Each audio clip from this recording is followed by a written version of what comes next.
Hamilton, Ontario. Former security guard Tim Button considers how a sudden increase in his income from an unusual social experiment has changed his life in this Canadian industrial city along the shore of Lake Ontario. Sipping coffee in a Tim Hortons donut shop, Button says he has been unable to work because of a fall from a roof, and the financial boost from Ontario Province's new basic income program has enabled him to make plans to visit distant family for Christmas for the first time in years.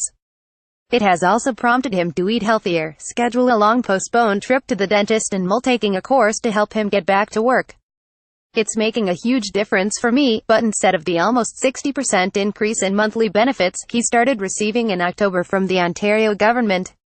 Ontario intends to provide a basic income to 4,000 people in 3 different communities as part of an experiment that seeks to evaluate whether providing more money to people on public assistance or low incomes will make a significant material difference in their lives. How people like Button respond over the next 3 years is being closely eyed by social scientists, economists and policymakers in Canada and around the world. Does it produce better outcomes in terms of education for the kids?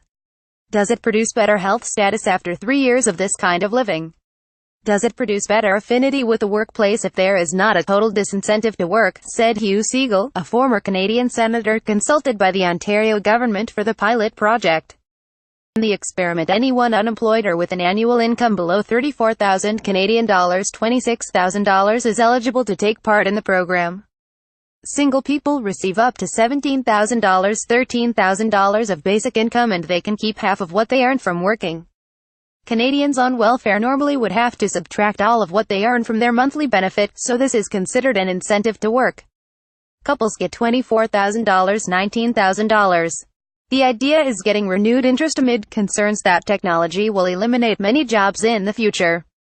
Technology leaders such as Facebook CEO Mark Zuckerberg and Tesla founder Elon Musk have promoted the idea as a way to address the potential loss of jobs to automation and artificial intelligence. Ontario Premier Kathleen Wynne said the experiment here is rooted in a fear there will be a mass dislocation of jobs not seen since the Industrial Revolution that governments will have to address. "I see it on a daily basis.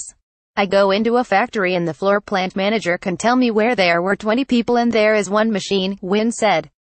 "We need to understand what it might look like if there is, in fact, the labor disruption that some economists are predicting." Finland is conducting a similar experiment, distributing money to 2,000 randomly selected people. It hopes to learn how it might adapt its social security system to a changing workplace, incentivize people to work and simplify the bureaucracy of benefits. It also being tried on a smaller scale in Oakland, California.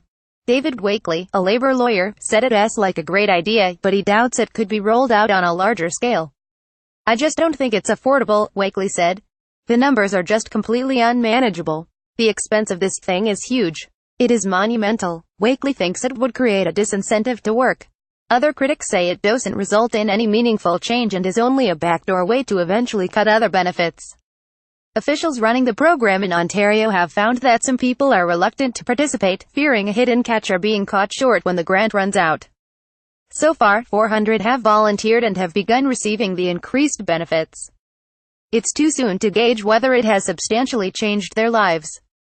But Elizabeth McGuire, who heads the Campaign for Adequate Welfare and Disability, has seen a transformation in former welfare receipts already. "It's like they burst out of their cocoon and become people," McGuire said. "Moving to a compassionate system that gives you enough money where you can grocery shop, buy a winter coat and get some boots, too. That has made such a psychological difference in the mental positioning of vulnerable people." Dave Cherkevsky, a 46-year-old in Hamilton, says the extra $750 a month he is receiving has eased the stress of daily life and mental illness that has kept him out of work since 2002. "I've never been better after 14 years of living in poverty," he said. Cherkevsky dreams of returning to work in a role where he can help people with mental health challenges. "With basic income I will be able to clarify my dream and actually make it a reality, because I can focus all my effort on that and not worry about, well, I need to pay my $520 rent, I need to pay my $50 cell phone, I need to eat and do other things," he said. Jody Dean, a 44-year-old mother of 3 whose 10-year-old daughter, Madison, has epilepsy and severe osteoporosis, received her first basic income check in October and said the extra money gave her family the breathing room to not have to stress to put food on the table. Button acknowledges difficulties adjusting to his new windfall. I'm having anxiety, panic attacks since I got this.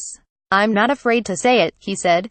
But Button said that since he got his first check he is no longer sitting around his tiny apartment depressed. It takes me out of depression. I feel more sociable, he said.